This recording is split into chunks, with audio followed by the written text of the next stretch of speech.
Ladies and gentlemen, I am here with the couple from the Wylde side. You hear the fans. Let's get wild. Curtis, you've been right in the middle of a lot of pretty eventful happenings here in SICW recently. You know it. There has been a lot going on in SICW. This is the hottest ticket in town. The world knows it. These people know it. And the thing that's going on right now, I'm getting a lot of questions, Drew. A lot of people want to know why I came to the rescue, why I came out to help Big Joe Helms last night. Because we haven't been on the same side of things. We haven't always seen eye to eye. But right. What I saw was a man on an island. What I saw was a man that didn't have a friend in the world, and I know how that feels because I've been there before. But you know something else? I was there for Joe Helms, and hopefully he's going to see things the right way. He's going to start coming where I come and get this people behind it. But then we need to move on to a little bit later. Then we need to move on to a man who was there when I didn't have a friend in the world, who was there for me when I needed help, and that was none other than Jason Breed. Jason Breed was there for me. And unfortunately, last night, for whatever reason, I got knocked out of the ring, and I wasn't there for him when he had to take a pile driver from Max Allwardt, from Axe Allwardt. And Axe has had this carry-out express thing going on, but that pile driver, it should be illegal. There was a reason, Herb Simmons, that Vince McMahon made it illegal.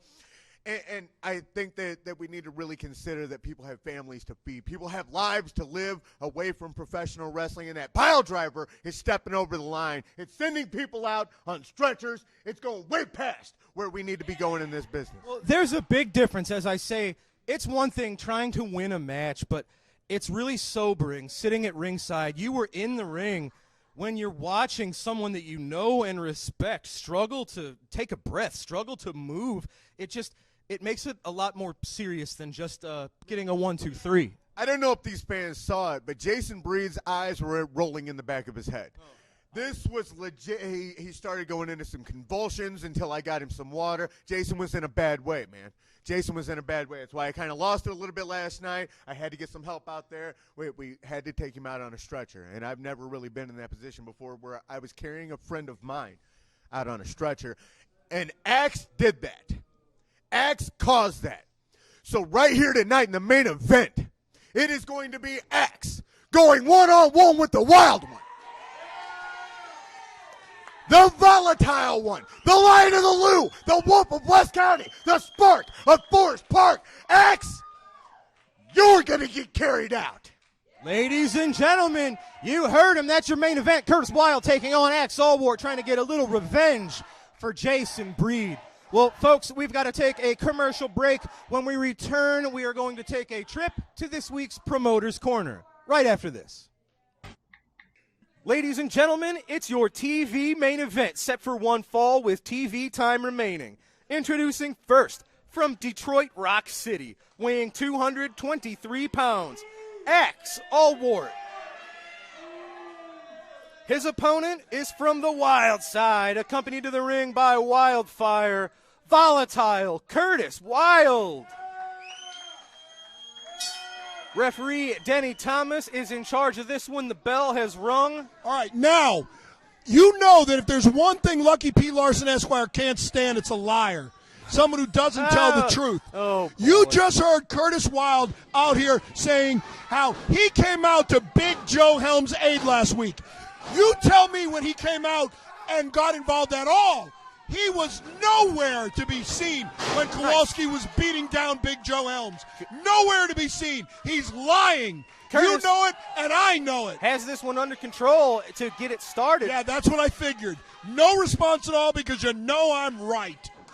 My memory's not as good as you. I forget a lot of things. Anybody who was there. I'm not going to comment with the certainty that you do. If I don't am trust 100% certain because I was there watching when Kowalski was knocking Curtis Wylde, Axe was nowhere to be found. whipped into the ropes. He saw he was going to be on the receiving end of something. He chose to get himself out of the ring, take himself a breather. The only good thing here is that Axe Allwardt is hopefully going to get Curtis Wylde in a bed in the hospital right next to Jason Breed. Maybe if we're lucky, he'll pile drive Twiggy too. Come on. That's too much. No, that's too not much. enough. He should pile drive both of them. You know, she smacked you once before. I hope it happens again. Yeah. Bring it on. Bring it on. Curtis Wylde taking it to Axe. You have to wonder if Curtis Wylde can keep his emotions in check to be totally effective in this matchup. He's not totally effective, period. You heard him say, once upon a time when Curtis Wylde was struggling to find friends here in SICW, it was Jason Breed who would come and have Curtis's back. And now he saw one of his main and only friends potentially, God, you don't even want to speculate what can happen. I don't mind speculating. He can hardly walk. He's lying in a hospital bed somewhere. And hopefully Curtis Wylde will be joining him after this match. Nah. The stretcher's right there, and I hope Curtis Wylde's head gets shoved so far down his neck he needs to open his fly to eat lunch. Jason Breed and Curtis Wylde both have children. That makes this a lot different than just taking out an athlete, has an injury, might not be able to play for a couple of weeks. This means these men might not be able to play with their children. I got kids, and you want But your WyldeFyre to children hit don't me. want anything to do with you. These kids probably like their fathers. Yeah, keep talking, Baldy. You're bald too. I'm balding. There's a difference. Oh, boy. Axe Allwardt. And by the way, he's kind of on a self-imposed mission. He's self-appointed. He's been clearing the wrestling business why don't you from tell what him he's he wrong? says are Why don't you tell him he's wrong? undeserving people. Why don't you tell him he's wrong? And by the way, I don't want to get pile driven. yeah. And by the way, one other thing that Curtis Wylde said, which also Fist was drop wrong. from Axe to Curtis. Since Vince McMahon has outlawed the pile driver, according to Curtis Wylde, why don't you tell The Undertaker and Kane and Paul Orndorff while we're at it? I don't think that any of those people wrestle. Kane and The Undertaker don't wrestle. Not anymore. Do you Okay. pay attention to anything? So did Vince Allwardt with the McMahon cover. outlaw the pile driver in the last week or two? I don't know. Yeah, okay. I'm watching the match, Lucky. Right. Try to focus. Yeah. Axe Allwardt with I'm a just focused handful on of everything hair. that is wrong You're not here. focusing on the handful of hair. I didn't see that. I bet you did. But you know what? Axe I do Allwardt. want to get a closer look at this. What are you doing? Where are you going? Hey, What do you mean closer look? Well, hopefully WyldeFyre sees Lucky P. Larson lingering at ringside. Curtis Wylde's been dealing with the LA Hustlers with Lucky P. Larson in recent months. This has gotten personal, and this is not good, ladies and gentlemen. You hear WyldeFyre trying to keep him away. See, this is what we were worried about. He doesn't care. He's right in front of the camera, just choking Curtis Wylde, draping his head and neck and throat across the middle rope. And that's what he wants. You heard him. He hopes Curtis Wylde gets sent to the hospital. What a deranged, sick individual. I try to keep my composure, ladies and gentlemen, but I'll admit, Lucky P. Larson can rile me up. This is a great matchup here. Axe Allwardt and Curtis Wylde. I used to have a lot of respect for Axe Allwardt. He's a hard-hitting, he's a fighter, he's a competitor. This recent evil twist where he thinks it's up to him to rid the wrestling business of people that he deems undesirable, unworthy of being a wrestler.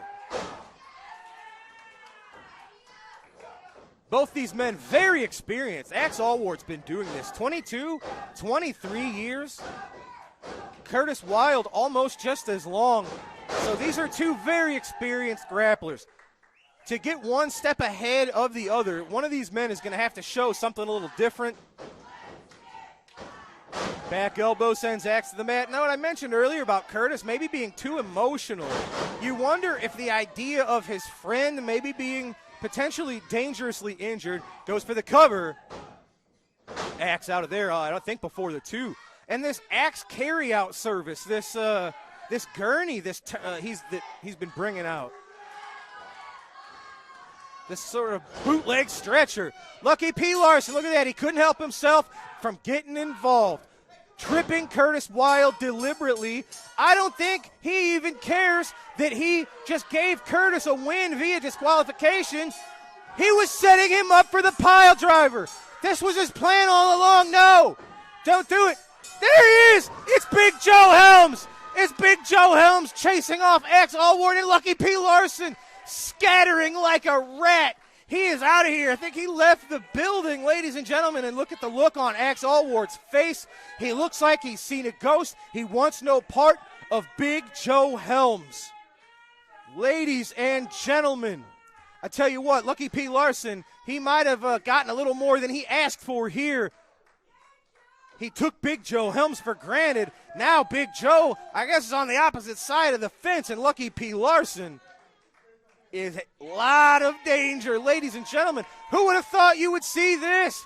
Big Joe Helms saving Curtis Wylde from a potentially crippling pile driver.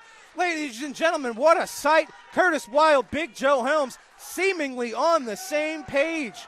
And Curtis Wylde is victorious via disqualification here on All-Star Wrestling.